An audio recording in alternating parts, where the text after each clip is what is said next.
رب العالمين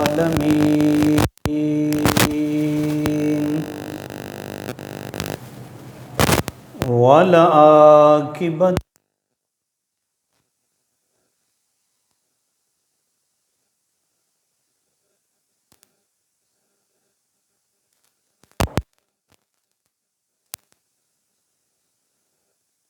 يا سيد الأنبياء والمرسلين أما بعد فأعوذ بالله من الشيطان الرجيم بسم الله الرحمن الرحيم ما كان محمد أبا أحد من رجالكم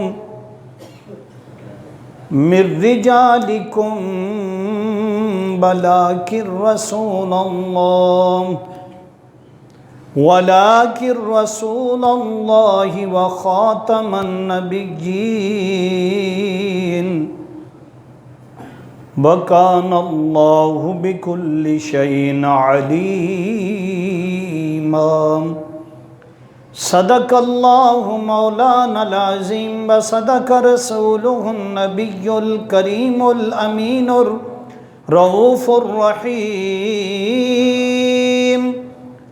إن الله وملائكته يصلون على النبي يا أيها الذين آمنوا صلوا عليه وسلموا تسلیما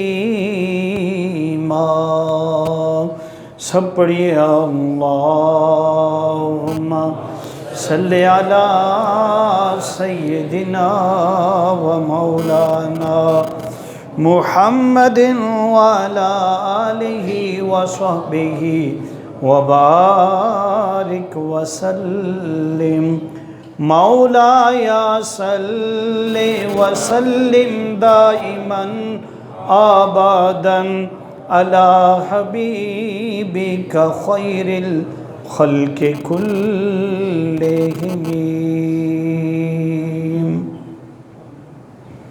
حمد و صلاۃ کے بعد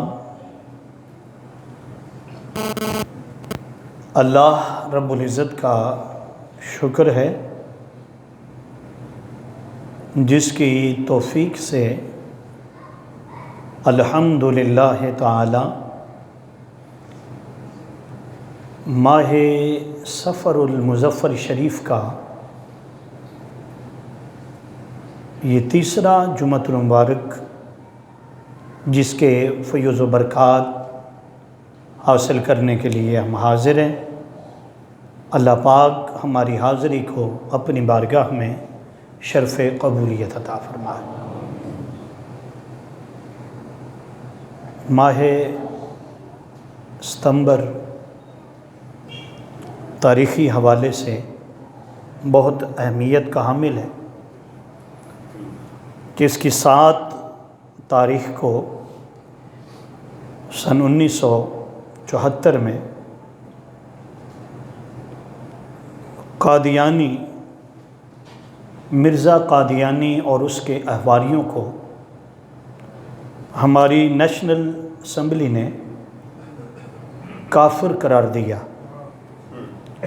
اور اس حوالے سے یہ تاریخی دن ہے اور پوری دنیا میں ختم نبوت کے طور پر اس کو منایا جاتا ہے، منایا جانا چاہیے تاکہ ہماری نسلوں کو، ہماری اولادوں کو یہ پتہ چلے کہ ختم نبوت کی کتنی اہمیت ہے۔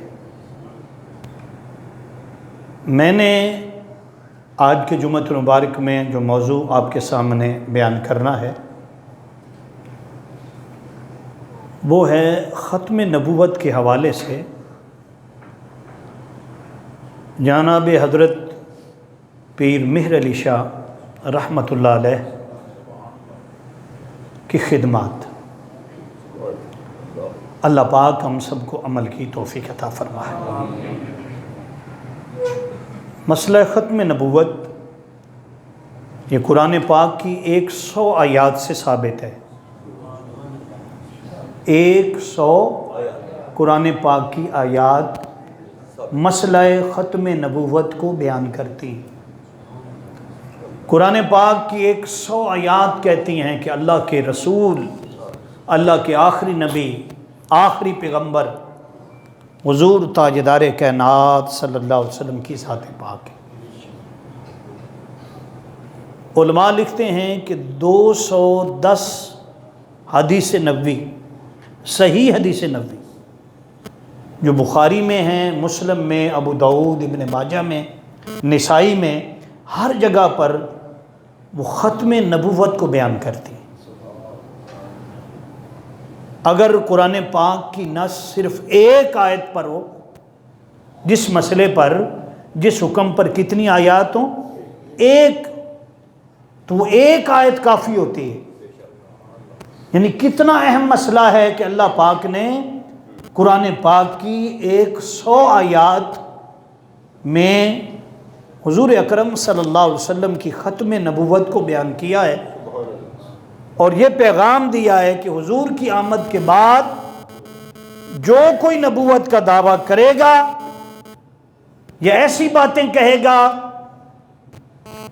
کہ وہ متضاد ہوں یا مشابہ ہوں، یا وہ کہے کہ مجھ پر فرشتہ نازل ہوتا ہے استغفر اللہ، یا وہ کہے کہ میری اللہ سے ملاقات ہوتی ہے، کوئی بھی ایسی بات کہہ دے تو اسلام میں قرآن اور حدیث کی روح کے مطابق وہ کافر ہے۔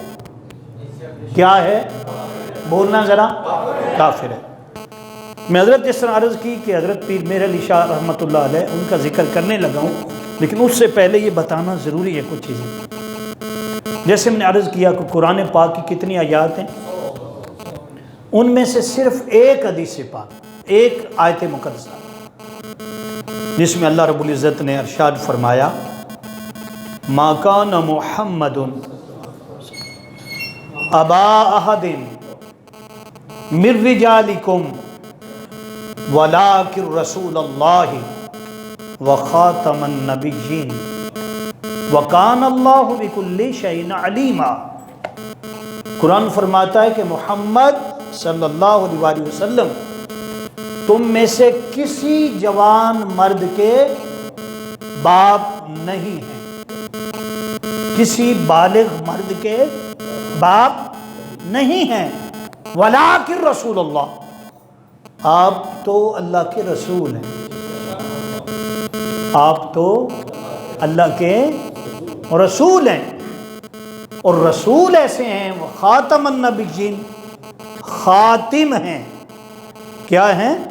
یعنی پچھلی جتنی نبوتیں تھیں جو حضرت سیدنا آدم علیہ السلام سے سلسلہ جاری ہوا، اور آخری نبی حضور تاجدار کائنات فخر موجودات رحمت عالم صلی اللہ علیہ وسلم پر آ کر ختم ہو گیا۔ آپ کے بعد وحی کا آنا ختم ہو گیا، آپ کے بعد رسالت و نبوت کا اجرا ختم ہو گیا۔ آپ آخری نبی ہیں، خاتم ہیں، پچھلے تمام تر نبیوں کو، ان کی نبوت کو کیا کرنے والے ہیں؟ ختم کرنے والے ہیں۔ اس پر علماء نے جو خاتم کا معنی کیا، بعضوں نے یعنی مختلف، آپ کو پتہ ہے جب عربی زبان ہے اس کے اندر زیر، زبر اور پیش کا بڑا فرق ہوتا ہے۔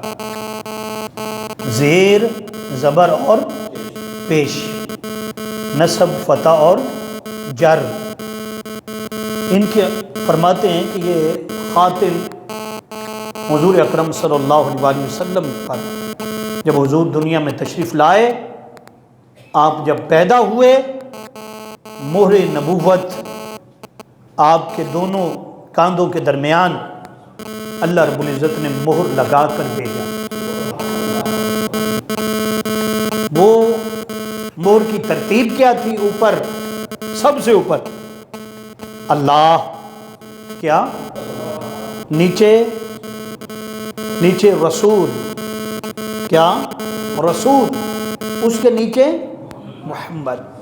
ہمارے ہاں دو طرح کی رائٹنگ ہوتی ہے، یہ دائیں سے بائیں ہوتی ہے یا بائیں سے دائیں ہوتی ہے، لیکن اللہ نے ترتیب جو رکھی وہاں بھی دو ترتیبیں ہوتی۔ اگر اوپر سے نیچے ترتیب کی جائے، لکھا جائے، اس کو نزولی ترتیب کہتے ہیں۔ کیا کہتے ہیں؟ اور اگر نیچے سے اوپر لکھا جائے تو اس کو عروجی ترتیب کہتے ہیں۔ کیا کہتے ہیں؟ عروجی، یعنی اوپر جانا۔ اب تاجدار کائنات صلی اللہ علیہ وسلم کو اللہ پاک نے جو مہر عطا فرمائی، اور مہر خاتم جس کو کہا جاتا ہے، اور حضور کی پشت مبارک پر، حضور کے دونوں کاندھوں کے درمیان، شانوں کے درمیان وہ مہر لگی تھی، اس کے اوپر اللہ تھا، نیچے رسول تھا، اور اس کے نیچے محمد صلی اللہ علیہ وسلم۔ یہ پیغام تھا کہ اللہ رب العزت کی بارگاہ میں آنے والوں، اور اللہ رب العزت کی بارگاہ کا قرب چاہنے والوں، اور اللہ رب العزت کی بارگاہ کی رسائی چاہنے والوں، اگر اللہ رب العزت کی بارگاہ تک پہنچنا ہے تو محمد تک آ جاؤ۔ کہاں تک آ جاؤ؟ محمد کے پاس عہدہ ہے، آپ رسول ہیں۔ کیا ہے؟ بھیجے ہوئے ہیں۔ جب آپ سرکار کی بارگاہ میں آ گئے، حضور کے کریم آقا کی رفعت کو، حضور کی عظمت کو تسلیم کر لیا، تو فرمایا وہ رسول ہیں، وہ تمہیں اللہ سے ملا دیں گے۔ وہ کیا کریں گے؟ اللہ سے ملا دیں گے۔ تو علماء نے لکھا یہ آقا علیہ الصلوۃ والسلام کی ایک مہر مبارک آپ کے جسم اقدس پر، آپ کے دونوں کاندھوں کے درمیان تھی، اور دوسرا حضور اکرم صلی اللہ علیہ وسلم نے خود ایک مہر جو تھی وہ تیار کروائی تھی۔ جب کسی کو خط لکھتے تو نیچے انگوٹھی تھی، اس کو بطور مہر استعمال کرتے۔ اس میں بھی یہی ترتیب تھی، پہلے اوپر اللہ، نیچے رسول، اس کے نیچے محمد، اس کے نیچے اگر اوپر سے پڑھا جائے تو اللہ، نیچے سے پڑھا جائے تو محمد۔ بتایا یہ گیا ہے کہ یہ رسول آخری نبی ہے، آپ کے بعد کوئی نبوت کی گنجائش باقی، اس لیے پہلے جو رسول آئے وہ شریعت انہیں دی جاتی، لیکن ان کے بعد دوبارہ نبی بھیجا جاتا، وہ ایک نئی شریعت لے کر آتا یا اس شریعت کی تکمیل کرتا۔ آقا علیہ الصلوۃ والسلام نے جو کام اللہ پاک نے آپ کو دیا دین کا، آپ نے تکمیل کر دیا، اس میں کوئی کمی پیشی باقی نہیں ہے۔ لہذا اب جو دعویٰ کرے یا کہے کہ آپ کے بعد کوئی رسول ہے، کوئی نبی ہے، بروزی ہے، کیا ہے؟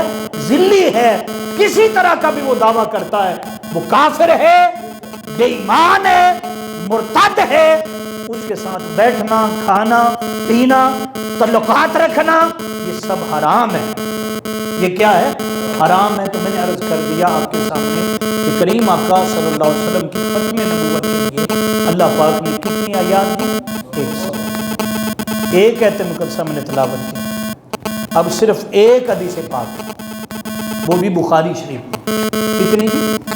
ایک حدیث پاک، جس میں سرکار دو عالم صلی اللہ علیہ وسلم نے فرمایا، سرکار دو عالم صلی اللہ علیہ وسلم نے فرمایا کہ اللہ پاک نے مجھے باقی انبیاء سے 6 باتوں میں فضیلت عطا فرمائی ہے۔ کتنی باتیں ہیں جی؟ جو آدم کو نہیں عطا کی، حضرت موسیٰ کلیم اللہ کو نہیں ملی، جناب حضرت سیدنا ابراہیم علیہ السلام کو نہیں ملی، جناب حضرت عیسیٰ علیہ السلام کو نہیں ملی، فرمایا وہ خصوصاً اللہ پاک نے مجھے عطا فرمائی۔ کس کو عطا فرمائی ہے؟ مجھے۔ اس میں سب سے پہلی بات آقا علیہ السلام نے فرمایا، اللہ پاک نے مجھے جامع کلام عطا کیا۔ کیا؟ ایسا کلام کسی کو نہیں ملا۔ حضور کا واز، آقا علیہ السلام کا بولنا، حضور کریم آقا صلی اللہ علیہ وسلم کا گفتگو کرنا۔ صحابہ کہتے ہیں کہ جب مصطفیٰ کریم آقا صلی اللہ علیہ وسلم گفتگو کرتے آپ کی گفتگو کو سن کر بڑے بڑے ادیب فصحا بڑا بڑا جناب دعویٰ کرنے والے آپ کی گفتگو کے سامنے ہیچ نظر آتے. فرماتے اتنی پیاری گفتگو ہوتی، اگر کوئی الفاظ گننا چاہے، حرف گننا چاہے تو وہ گن لیتا. حضور اس قدر گفتگو جو تھی وہ روب والی فرماتے.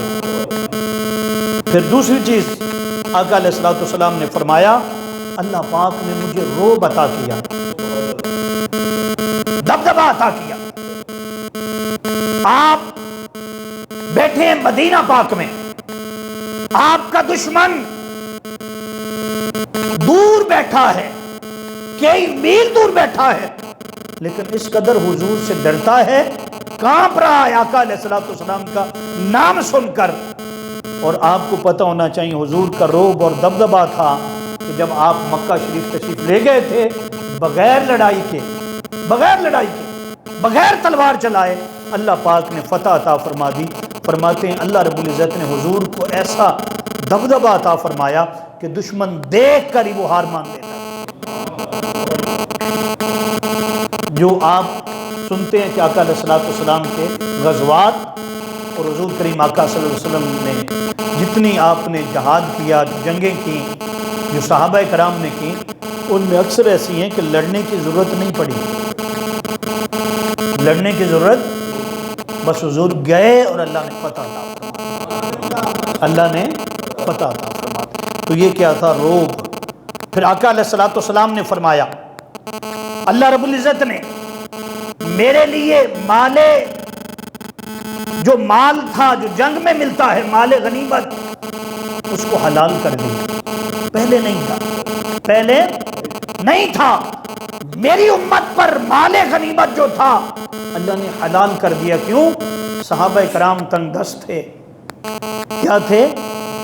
وہ طبقہ تھا سب سے پہلے جو ایمان لے کر آیا، تقریباً 40 کے قریب، جن کی مالی حالت یہ تھی کہ ایک وقت کا کھانا بھی ان کے پاس نہیں تھا، اور جن کے پاس کھانا تھا، جنہیں اللہ رب العزت نے وسعت دی تھی، ان کا حال بھی یہ ہو گیا تھا کہ انہوں نے سب کچھ قربان کر دیا تھا.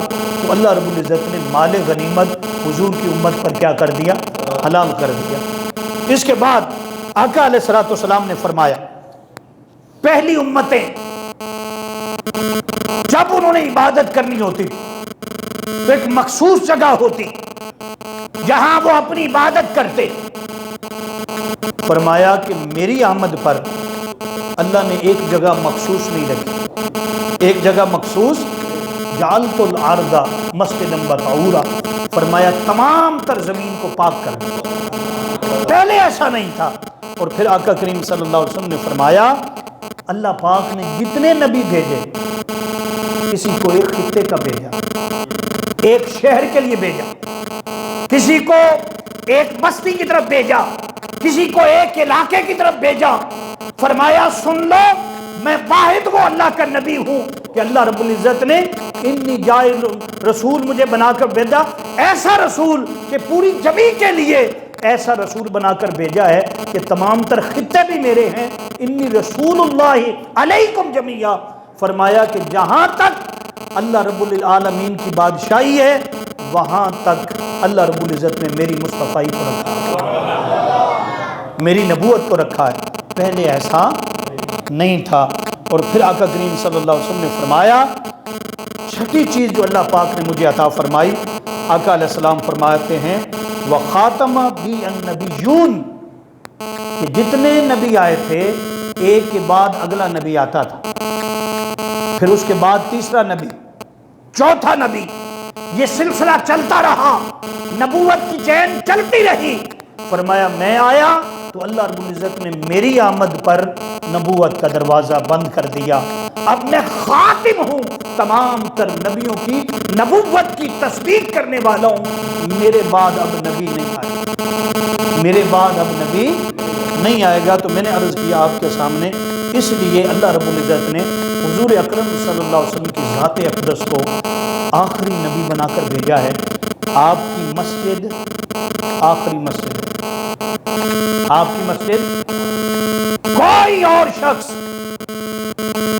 وہ جس مسلک جس مذہب سے تعلق رکھتا ہو، وہ جس جگہ اپنی عبادت کرتا ہے اس کو مسجد نہیں کہہ سکتا، اس کو مسجد اپنی اذان کو اذان نہیں کہہ سکتا۔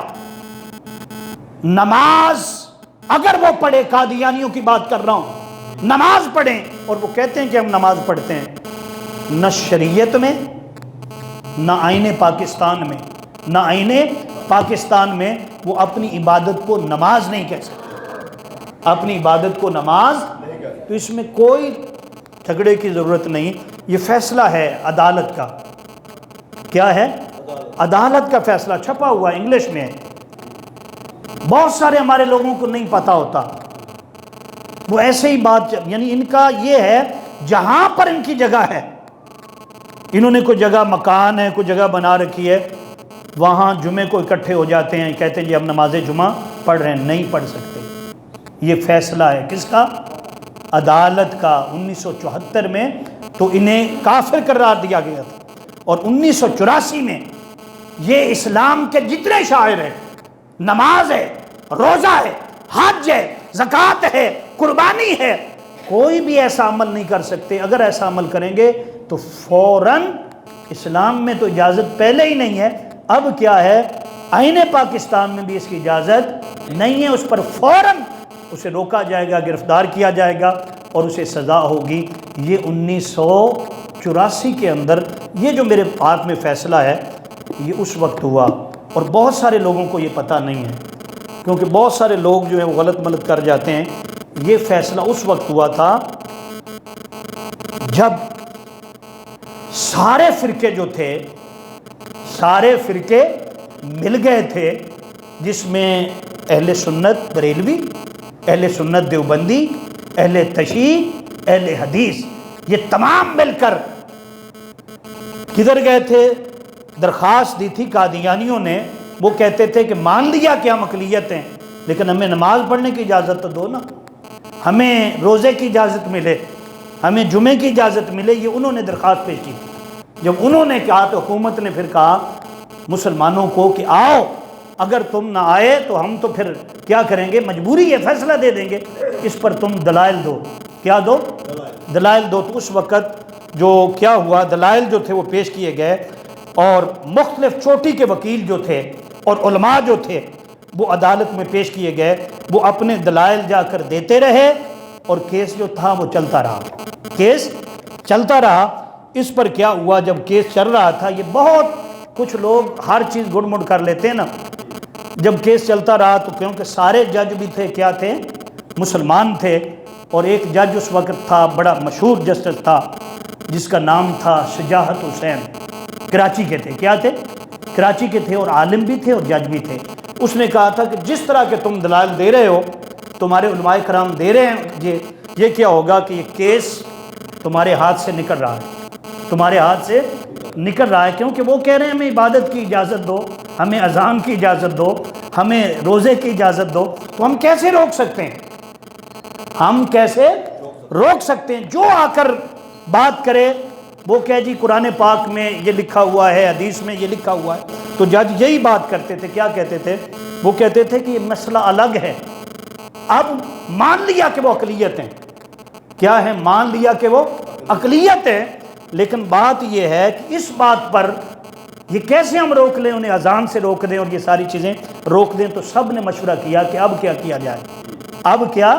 یہ 1900 کیا تھا 84، اور یہ کتاب میری نہیں ہے، یہ مکتبہ اشرفیہ کی چھپی ہوئی ہے، اس میں پورا فیصلہ بھی چھپا ہوا ہے، اور جو اس وقت وکالت کر رہے تھے، جو یہ ساری کارروائی اس میں موجود ہے، سب نے مل کر کہا، تمام ترجماتوں نے، کہ ایک ہی بندہ ہے، ایک بندہ ہے جس کو اگر ہم بلا لیں اور وہ عدالت میں جائے، وہ دلائل پیش کرے، تو قادیانی جو ہیں ان کو یہ جو ان کی عبادت گاہیں اپنی کہتے ہیں، یا روزہ وہ اجازت مانگ رہے ہیں، اگر وہ آ جائے تو یہ کیس ہمارے حق میں آ جائے گا۔ اس شخص کا نام شیخ الاسلام پروفیسر ڈاکٹر محمد طاہر القادری ہے، اس شخص کا نام سب نے مل کر کہا۔ جب مل کر کہا تو اس وقت وہ لندن تھے، یہ سارا کچھ لکھا ہے اور سارا کچھ فیصلے میں لکھا ہوا ہے، اور سب کی ترتیب ہے کہ جب ادھر کہا گئی اور آپ مصروف تھے، تبلیغی دورے پر تھے، سب نے مل کر کہا، مولانا عبدالستار نیازی تھے، مولانا عبدالستار نیازی بھی موجود تھے، مولانا شاہ احمد نورانی بھی موجود تھے، اور بھی بڑی بڑی ہستیاں تھیں، اہل حدیث کی بھی، اہل تشیع، اس معاملے میں سب اکٹھے تھے۔ انہوں نے کہا کہ اگر آپ آئیں تو تب جا کر بات بنتی ہے۔ اس وقت آپ تشریف لائے اور 3 دن کے اندر